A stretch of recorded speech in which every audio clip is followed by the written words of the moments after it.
2. What if I told you that every single hour, the sun beams down enough energy to power our entire civilization for a year? Yet, we're barely scratching the surface of this incredible power source.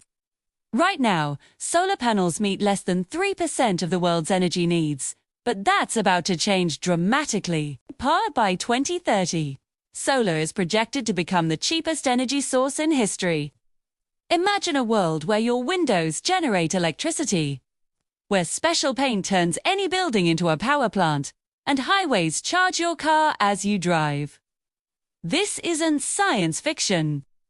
Scientists are developing transparent solar cells and even panels that work in moonlight. If we covered just a tiny fraction of the Sahara Desert with solar panels, we could power the entire planet. The sun gives us free, unlimited energy every single day. The question isn't if solar will dominate, but how fast we can make it happen.